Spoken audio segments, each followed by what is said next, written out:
Eu quero te convidar nessa noite a abrir sua Bíblia comigo no Evangelho de Lucas. Quero ler com os irmãos o capítulo de número 7. Evangelho de Lucas, capítulo 7, versículo 1 ao versículo de número 10. Aleluia, glória a Deus. Vamos juntos adorar o Senhor nesta noite, manter nossos corações abertos, nossa mente conectada no céu, para que possamos estar sensíveis à voz do Senhor. Eu creio que a palavra do Senhor, ela há de ser revelada entre nós e gerará fruto nas nossas vidas. Amém? Amém? Vamos permanecer nessa expectativa. Vamos ler então, Lucas capítulo 7, versículo de número 1 ao 10. Tendo terminado de dizer tudo isso ao povo, Jesus entrou em Cafarnaum. Ali estava o servo de um centurião, doente e quase à morte, a quem seu senhor estimava muito. Ele ouviu falar de Jesus e enviou-lhe alguns líderes religiosos dos judeus, pedindo-lhe que fosse curar o seu servo. Chegando-se a Jesus, suplicaram com insistência: este homem merece que lhe façam isso, porque ama a nossa nação e construiu a nossa sinagoga.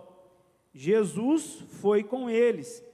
Já estava perto da casa quando o centurião mandou amigos dizerem a Jesus: Senhor, não te incomodes, pois não mereço receber-te debaixo do meu teto.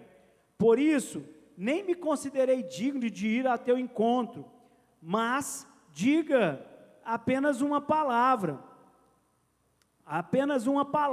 e o meu servo será curado, pois eu também sou homem sujeito à autoridade, e com soldados sob o meu comando.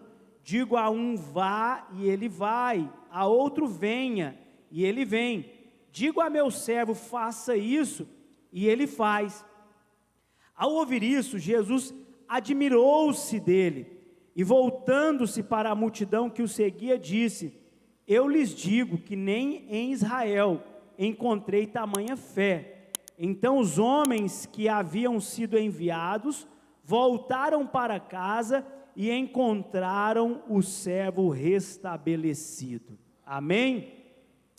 Vamos orar. Deus, nós te louvamos e te agradecemos nessa noite por estarmos aqui na tua casa, na tua presença, Pai. Privilégio nosso, sim, de um dia termos sido encontrados por ti, termos aceitado o convite da graça. Obrigado porque hoje, Senhor, nós estamos reunidos juntamente contigo e cremos, ó Pai, no que a tua palavra nos diz. Que a tua palavra nessa noite tenha liberdade neste lugar, que o Senhor tenha liberdade em nosso meio e que a tua vontade seja manifesta entre nós, Pai. Fica com cada um de nós, é a oração que fazemos em nome de Jesus. Amém? Então essa passagem, o centurião de Cafarnaum, que demonstra essa fé maravilhosa, né, que ele teve em Cristo, na palavra de Jesus, ao ponto de deixar Jesus impressionado com a fé dele, e Jesus dizer que não tinha encontrado nem em Israel tamanha fé como aquela, né, uma fé como a daquele homem. Enfim, eu gostaria nessa noite de tirar desse texto algumas verdades práticas para a nossa vida de fé, para a nossa caminhada cristã. Primeiro o seguinte, o capítulo 7, ele inicia dizendo: tendo terminado de dizer tudo isso. O capítulo 6 de Lucas vai relatar quando Jesus está reunido juntamente com seus discípulos e também as multidões que o cercavam.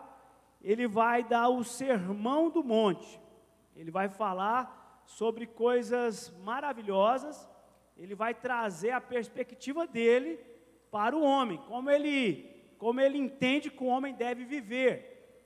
A verdade é que os judeus talvez pensavam que a lei mosaica ela era muito severa, o padrão de exigência era alto, mas quando Jesus ele chega e ele vai aplicar, ele vai falar do Sermão do Monte, me parece, eu tenho a impressão que Jesus elevou a régua, elevou o padrão, ele elevou a maneira que deveria se viver. Exemplo, a lei dizia sobre o adultério, a lei dizia, né, que quem fosse pego, Jesus já vai chegar e vai falar a respeito disso, aquele que pensar, né, aquele que desejar na mente já cometeu o adultério.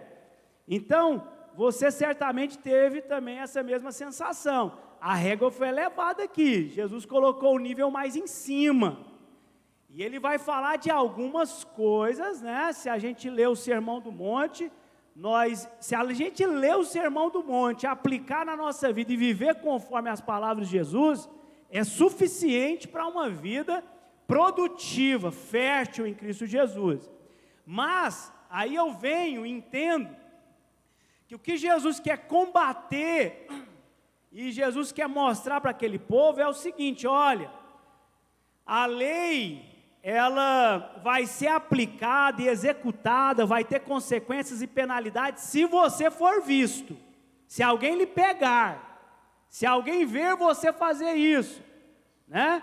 Agora, a graça, você precisa entender que Jesus, Deus, Ele está vendo tudo, Ele sabe tudo que acontece, independente de ser pego ou não, independente de ser envergonhado e exposto à minha vergonha para o homem ou não, o Senhor me conhece o meu particular, né? De nada valeria eu subir aqui e vim pregar uma palavra, falar coisas belas, bonitas a respeito da palavra, se lá fora eu viver totalmente o contrário dessa palavra. Eu estou enganando a mim mesmo, mais do que quem está me ouvindo, estou vivendo uma mentira. A propósito disso, quando a gente vai buscando a palavra, a gente entende que o estado do homem que um dia conheceu a verdade, que conhece a palavra, que teve a oportunidade de viver o evangelho, ou até mesmo viveu, mas por escolha, escolheu não viver e praticar aquilo que é contrário à vontade de Deus, em relação àquele homem que não conhece a palavra, que está vivendo no engano, então tudo que ele está fazendo é porque ele foi ensinado assim, a natureza carnal dele leva a ele aquelas práticas. O estado deste homem aqui, que é o ímpio, é melhor do que deste, porque esse aqui está no engano, ele está no engano, as consequências para a vida dele é uma, mas para aquele que conhece a verdade, que experimenta a verdade, mas ele de repente fala assim: não, eu vou viver agora de outra maneira, o estado de alma, de espírito deste homem é muito pior do que de um ímpio. De nada vale a gente vir à igreja, ser membro de uma comunidade de fé, se a gente levar isso aqui de maneira ritualística, de maneira apenas religiosa, cumprindo uma agenda. Eu te garanto que tem práticas melhores a se fazer a nível de mundo, mas se eu venho e permito que a palavra entre na minha vida e me transforme, e eu passo a ser um praticante da verdade, certamente eu serei livre, e certamente eu serei bem-aventurado em tudo que eu fizer, amém? E o Sermão do Monte vai terminar com isso, Jesus vai mostrar esses níveis que ele está combatendo, né? Que é combater a hipocrisia. Perceba que Jesus, ele suporta muita coisa, ele tolera muita coisa. Ele tolera uma mulher que é pega em flagrante no adultério, ele ali vai manifestar amor para ela, ele manifesta amor para os pecadores, para os oprimidos, aquele que está lá no tanque de Betesda, você quer ser curado? Ah, não tem ninguém para me levar. Não, estou perguntando se você quer ser curado, né? Não estou perguntando se tem alguém que vai te levar lá. Jesus tolera aquele homem, cura ele, mas se tem uma coisa que Jesus não tolerava, era a hipocrisia daqueles que diziam ser e não eram. Aí Jesus não alisava. Jesus já sabia o que eles estavam pensando, era cacetado em cima deles. A hipocrisia não tem espaço com Jesus. E aí ele vai terminar dizendo: olha, então a vida de fé, a vida cristã, o homem que realmente ouve a palavra do Senhor, ele vai comparar com o prudente e com o insensato.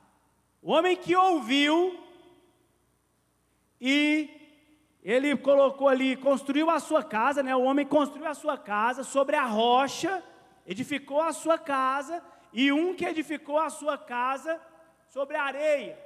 Os fundamentos são diferentes, a casa até poderia ser mais ou menos igual, mas a base era diferente. A chuva veio, os ventos vieram, o rio transbordou para ambos, para aqueles dois homens. Mas a casa daquele homem que foi construída na rocha, ela suportou tudo aquilo enquanto aquela desabou. E ele compara isso para aquele homem que ouve e não pratica, e o homem que ouve e pratica. Aí quando ele termina de falar isso, ele entra lá em Cafarnaum, e ele se depara com um centurião, um chefe de 100 homens, de Roma, né? Um homem que tinha uma patente no Império Romano, e ele se depara agora com um homem que, quando a gente lê a história, a gente percebe que ele é um cristão prático. Ele não é de teoria, ele é prático. Talvez não tinha o conhecimento que muitos daqueles tinham, mas ele era prático. E aquele homem, ele é tão prático e ele é tão verdade, que os frutos dele falavam a respeito de quem ele era. Eu estava conversando com o pastor Pedro, antes de chegar aqui. A árvore que não dá fruto vai ser cortada. Jesus não está preocupado com a quantidade ou com o montante do fruto que vai dar, mas se está dando fruto. Exemplo, se você passar em alguma terra e ver uma mangueira cheia, carregada, você tem coragem de cortar aquela árvore carregada de manga? Grandona, olha, dá sombra. Suponhamos que à frente você tem ali um pé de amora ou de jabuticaba pequenininho, carregado de jabuticaba e amora, você vai cortar aquela árvore? Mas se tem uma árvore no meio do caminho, não dá nada, não dá sombra, só tem galha, vamos tirar ela, vamos dar passagem.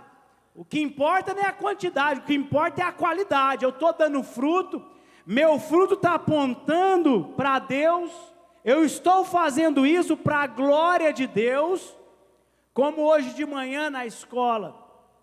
Tudo quanto fizermos tem que ser para glorificar o nome do Senhor.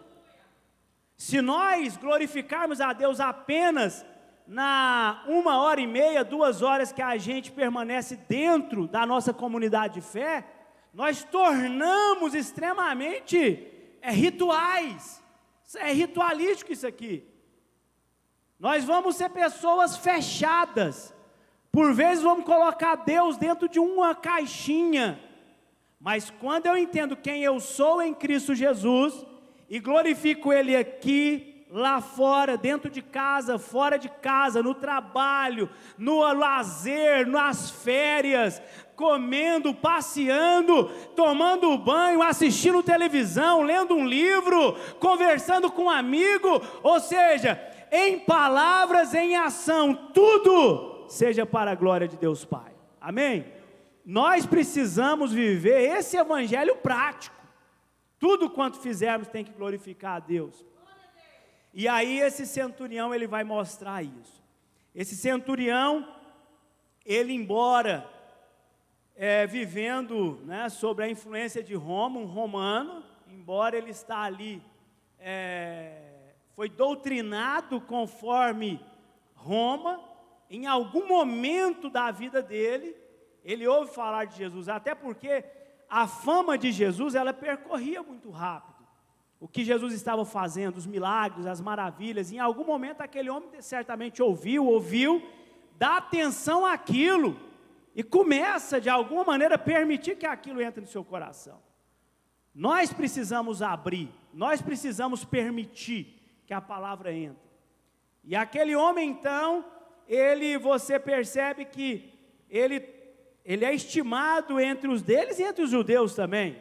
Quem vai interceder para Jesus é os amigos judeus que ele tinha.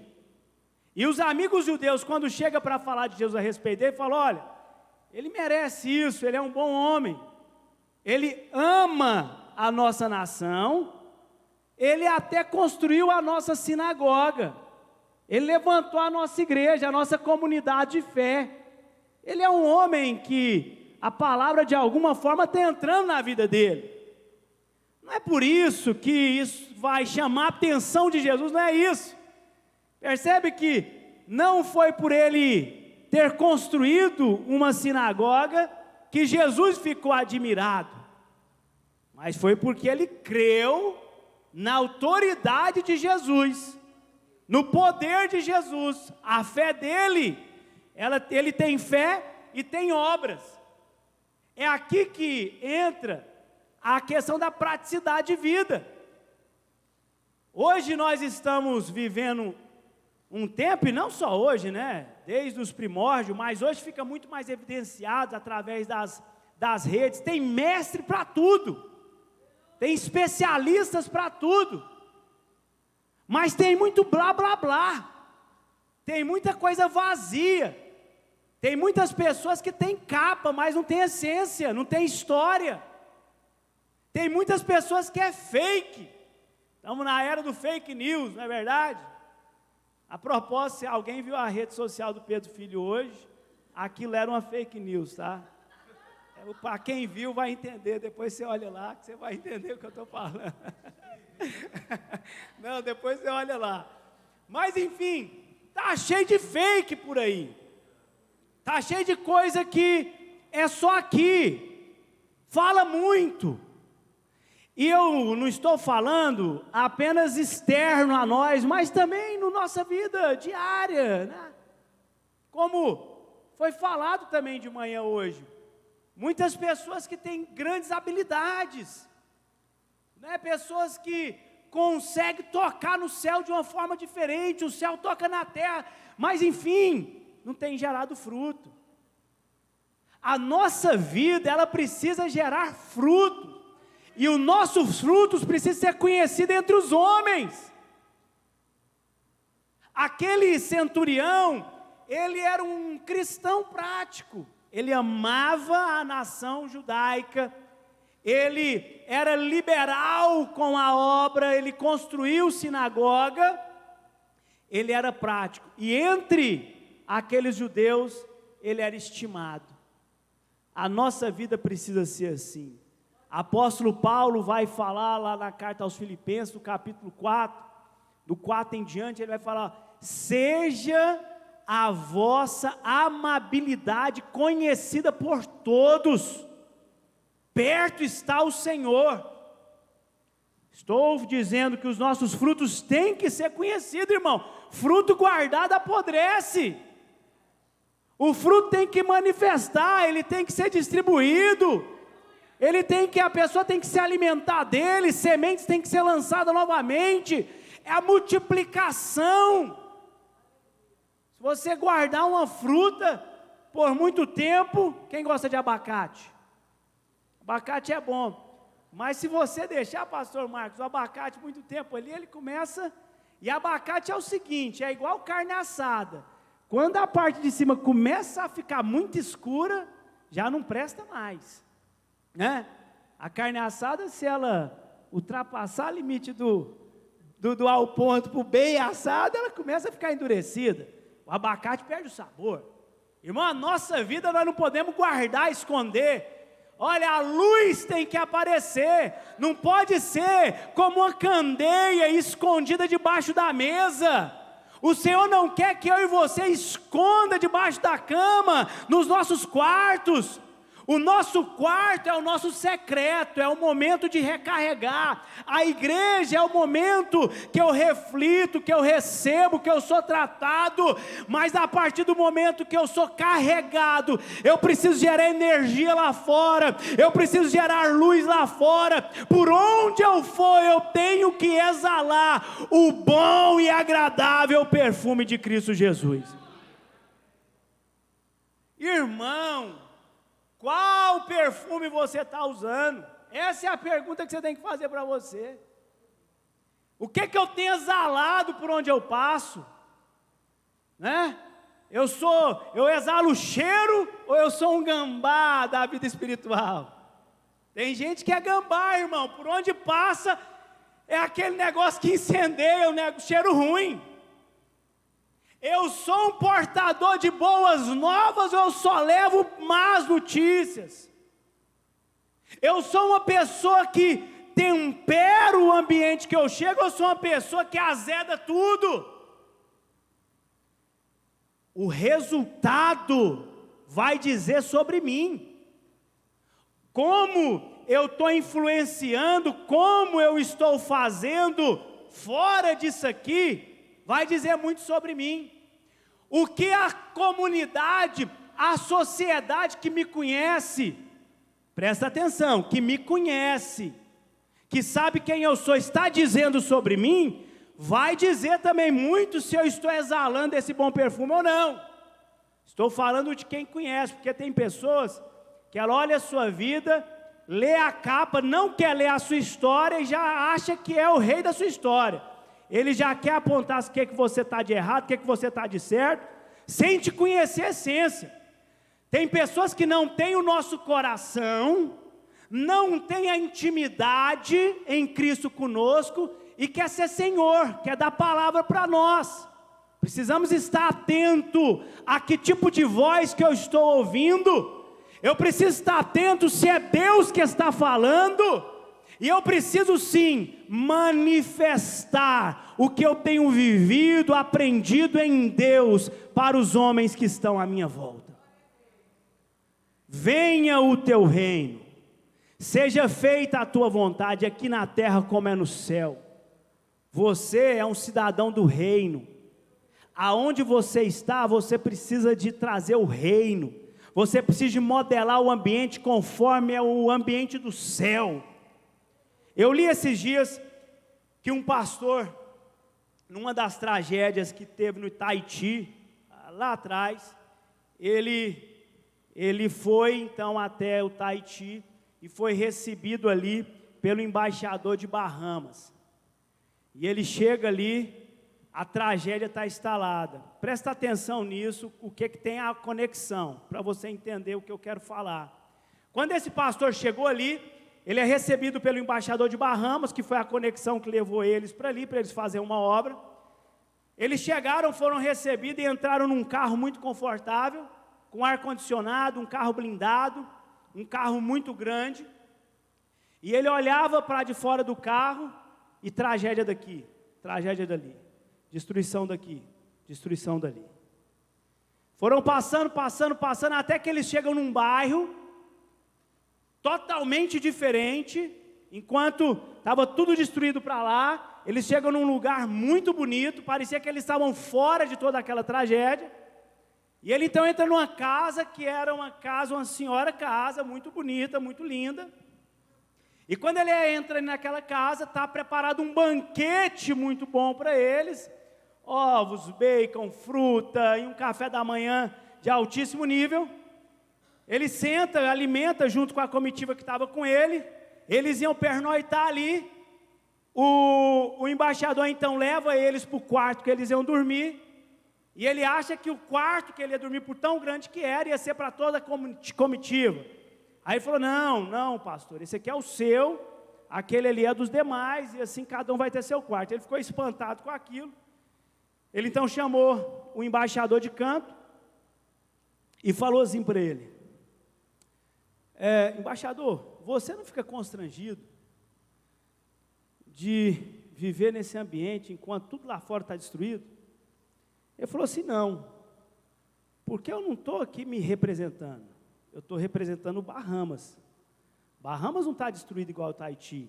Isso aqui, o que eu estou vivendo, representa Bahamas. Não isso aqui, eu sou embaixador de Bahamas aqui no Tahiti. Aí ele fez a comparação entre o reino e nós. Por vezes, irmão, está tudo mal cheiroso. A notícia é ruim. Terremoto espiritual à nossa volta. Mas onde você está firmado, precisa ser um território do céu aqui na terra. onde você está implantado, aonde você está firmado, precisa ter um banquete espiritual para te alimentar e alimentar outros. A propósito, eu não vou ficar constrangido, porque eu não estou me representando, mas eu estou representando o céu aqui na terra. Nós somos cidadãos do céu. Nós precisamos modelar a nossa volta e não ser modelado pelo sistema que está nos rodeando.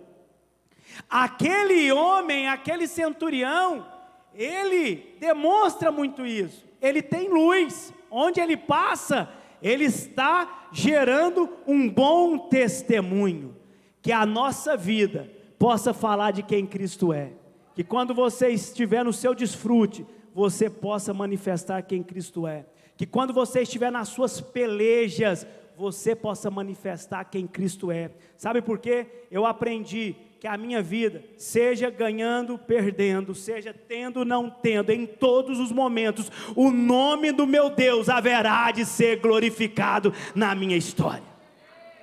Você acha que é só com histórias lindas que se constrói uma história de sucesso?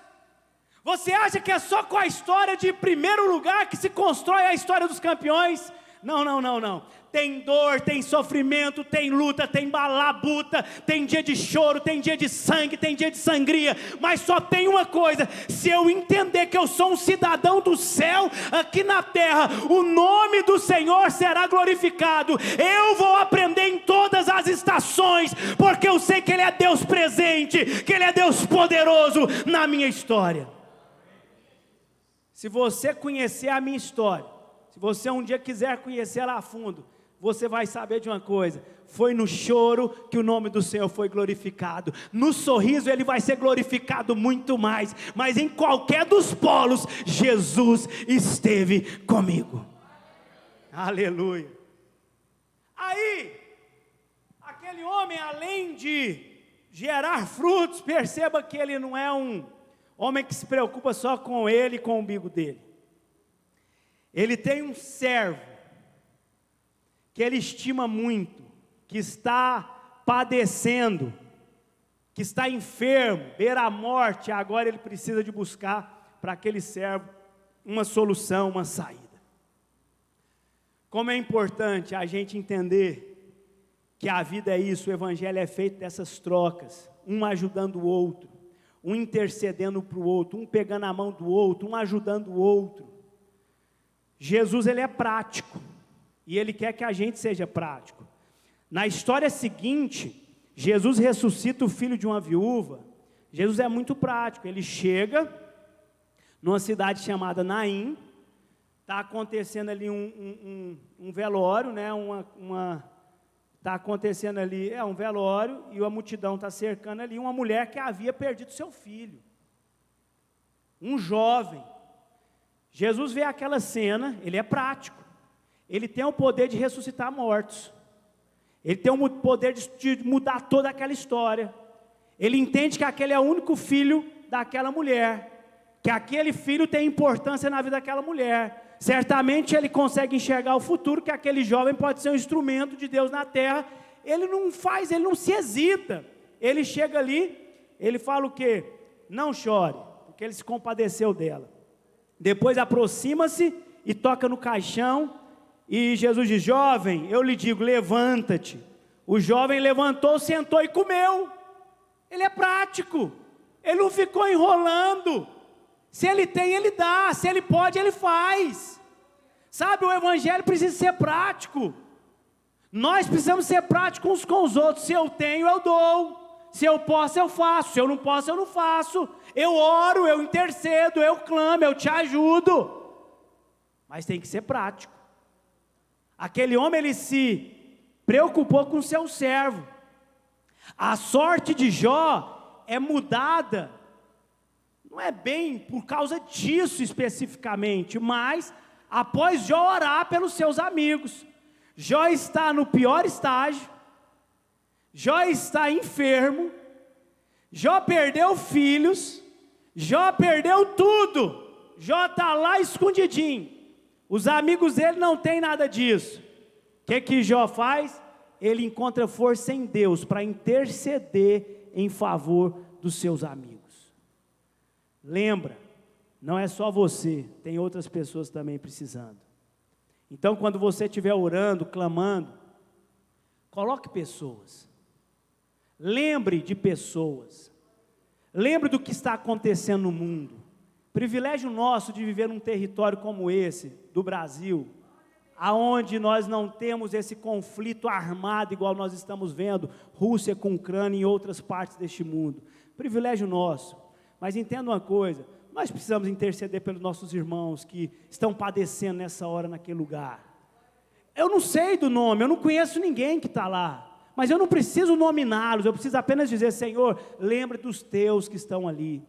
Lembra das pessoas, irmão, que estão sofrendo, que estão em lares sujeitos a homens e mulheres psicopatas, loucos, crianças que estão submetidas a ambiente como este.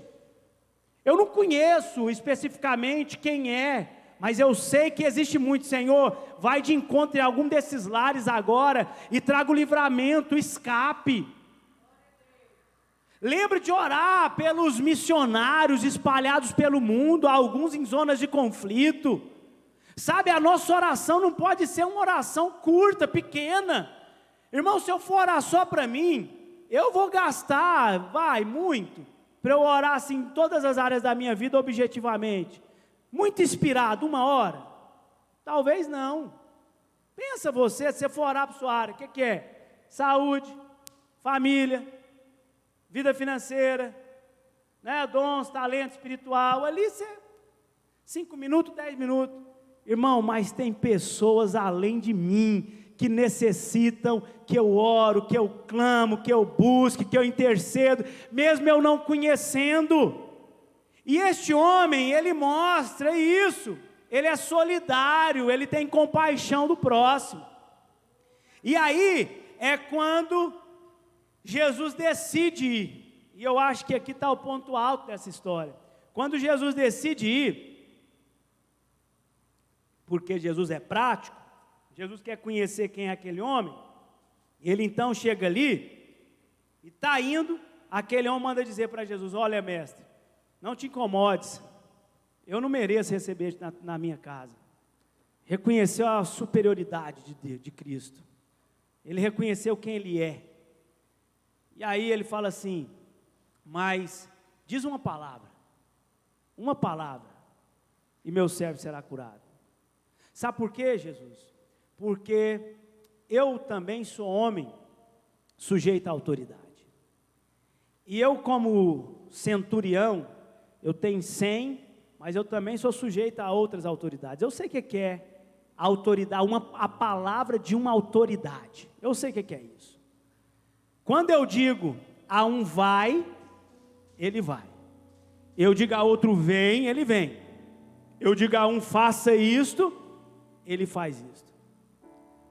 Porque aquele homem, ele também é sujeito a uma autoridade. E ele, quando o seu superior diz: olha, faça, ele vai lá e executa. Fica, ele fica. Quem não cumpre a palavra de uma autoridade é o quê? Rebelde, né? Mas quem se enfrenta a autoridade, rebela-se contra quem tem autoridade, irmão, é ruim para aquela pessoa.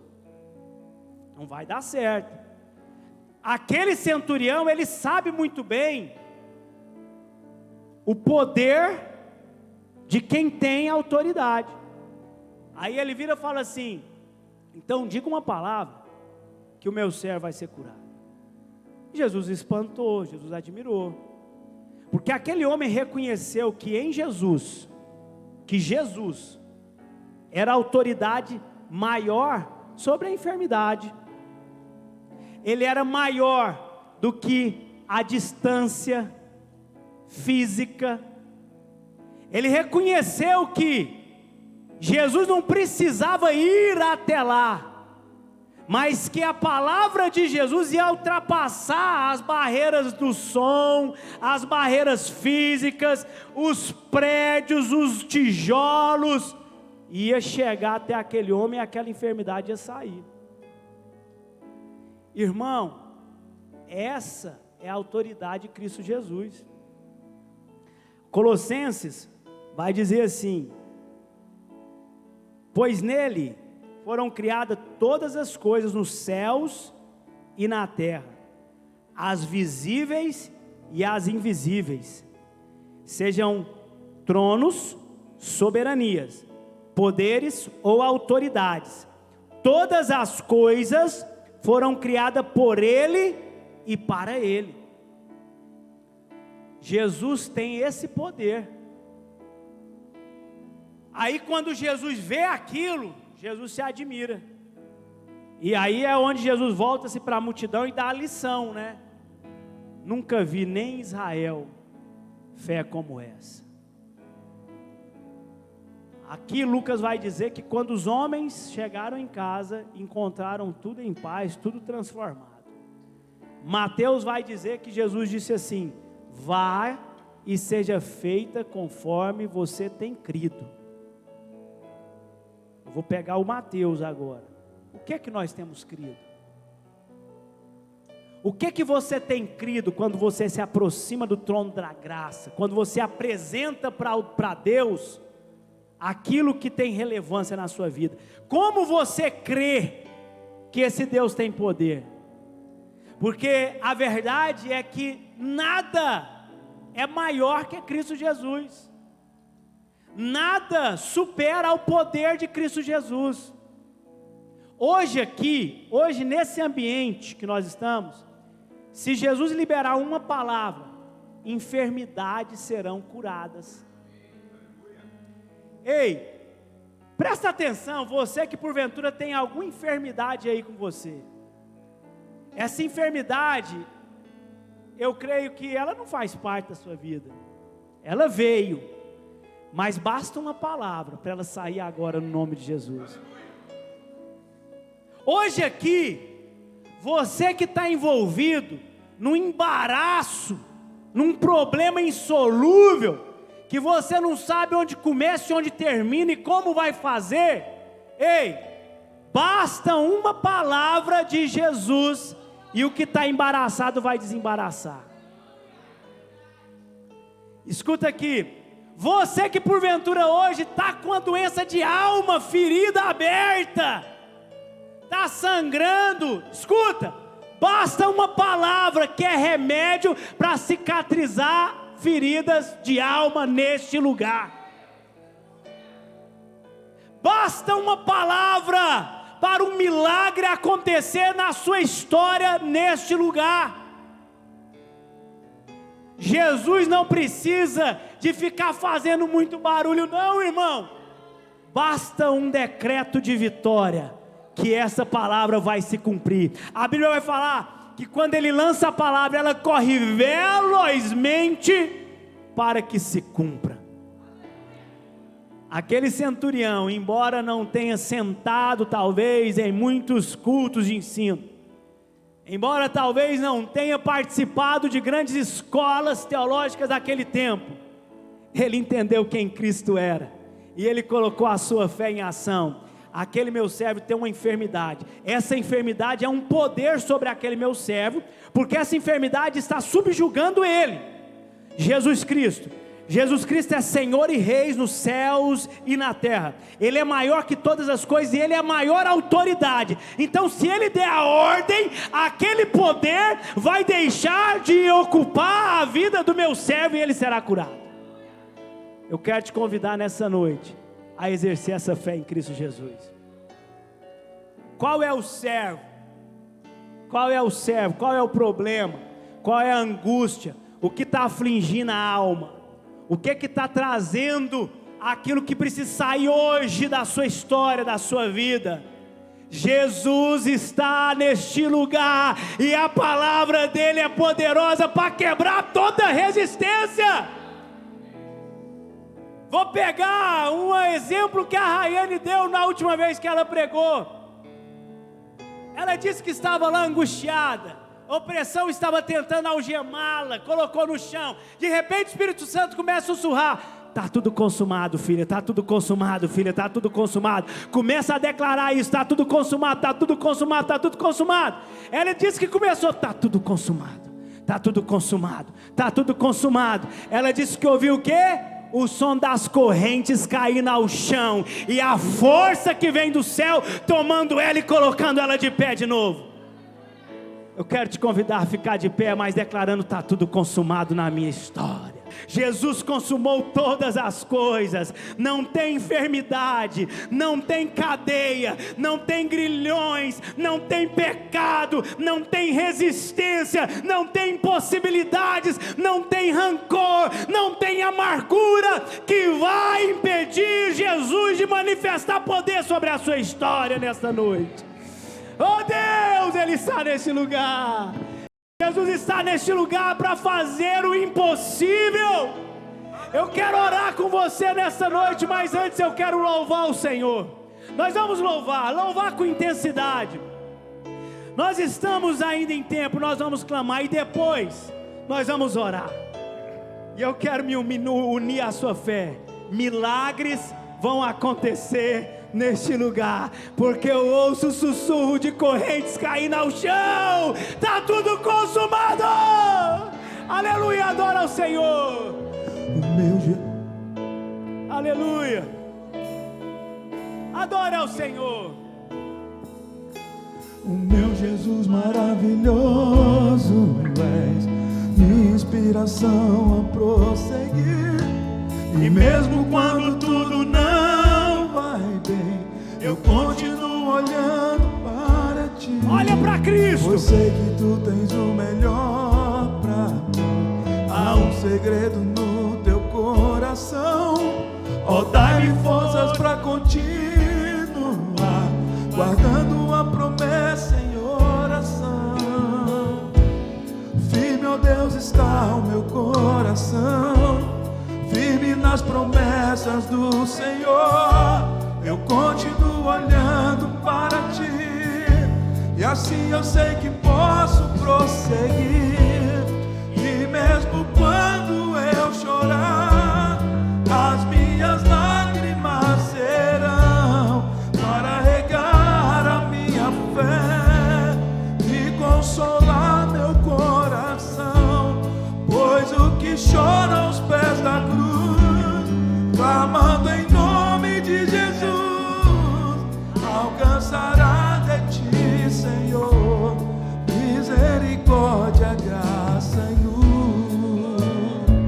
Oh Deus, aleluia. Teu grande amor não cessa, Senhor, eterno e não tem fim. Teu grande amor não cessa, eterno não tem fim. Quão grande és tu, Senhor, quão grande és pra mim. Tua graça é o meu refúgio, descanso no teu poder. Maravilhoso és pra mim.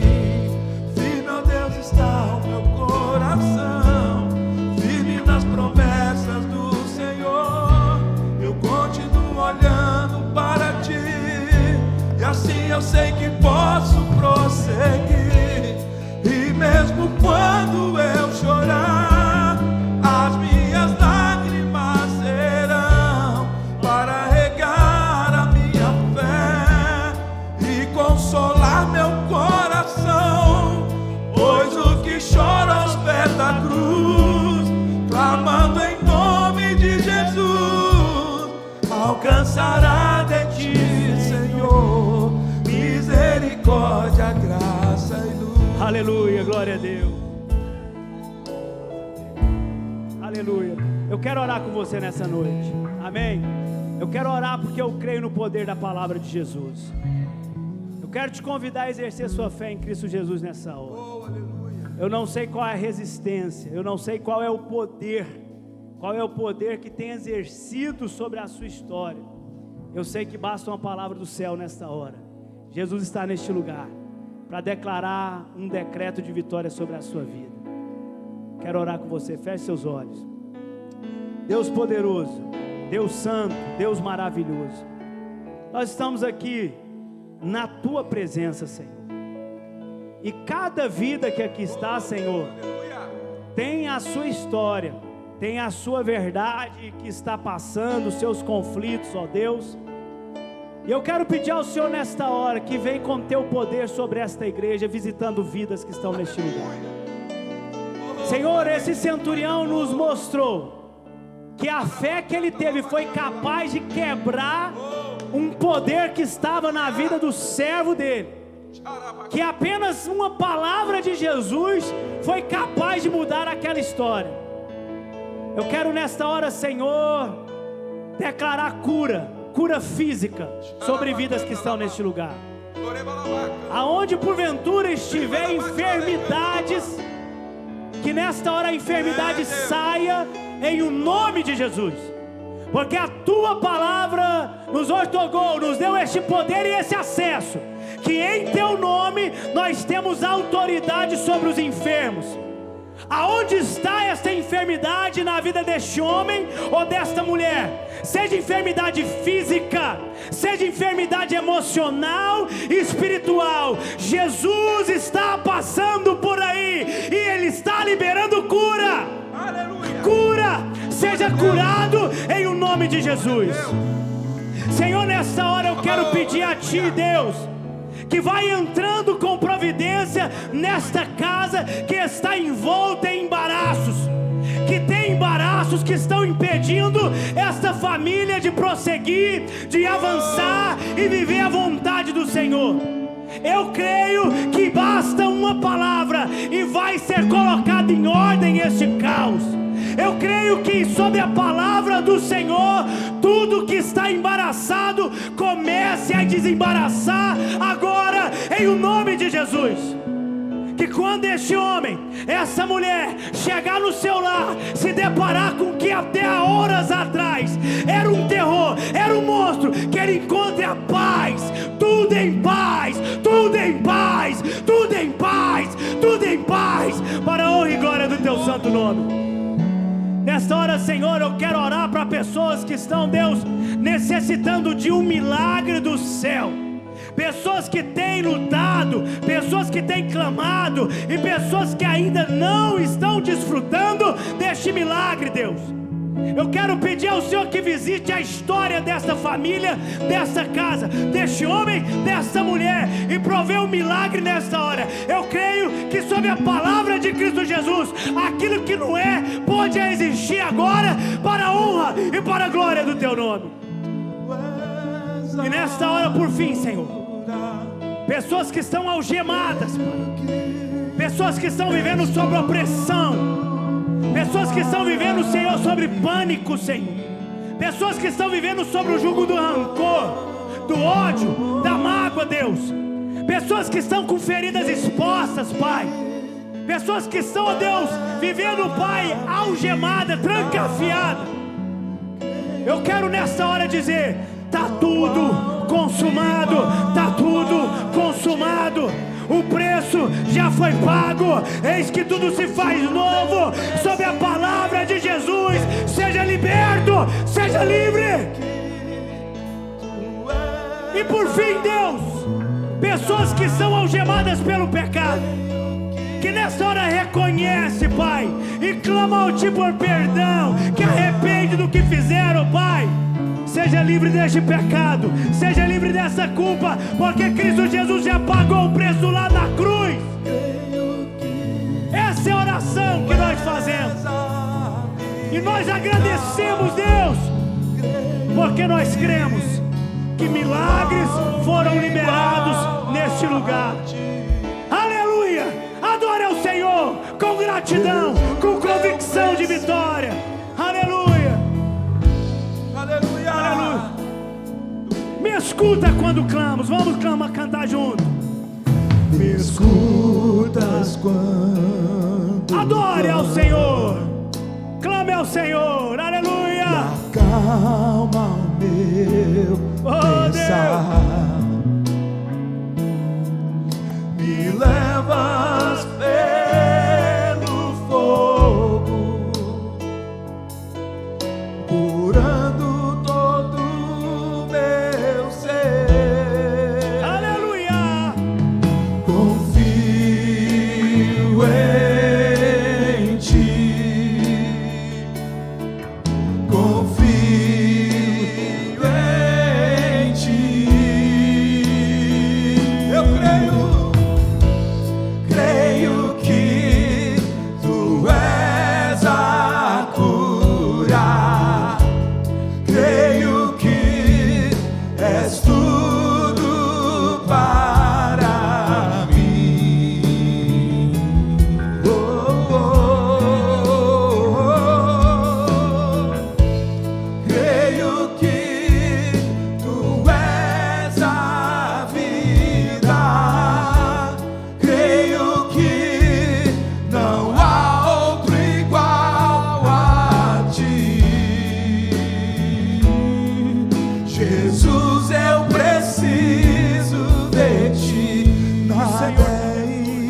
Nós te louvamos e te agradecemos por tudo neste lugar. Senhor, obrigado porque a tua presença é real neste lugar. Que possamos, ó Pai, testemunhar e testificar do que está acontecendo agora e do que vai acontecer horas depois. Pai, eu quero pedir ao Senhor que abençoe cada família que aqui está. Que dê sabedoria para cada homem, para cada mulher que aqui está presente. Sabedoria que vem dos céus, discernimento, inteligência e visão, para que todas as suas escolhas, ó Pai, seja tomada na luz da tua palavra. Ajude, ó Deus, cada irmão, cada irmã que aqui está nos seus desafios pessoais. Que a bênção do Senhor, que enriquece e não acrescenta dores, seja ampla sobre a vida do teu povo. Que o Deus poderoso te abençoe dos altos céus, com bênçãos da fertilidade, com bênçãos da profundeza, com bênção da fartura, com bênção da inteligência. Que tudo quanto você fizer seja bem sucedido e tudo possa apontar para quem Cristo é. Deus te abençoe e te dê uma semana de vitória, de paz em Cristo Jesus. Aleluia, aleluia.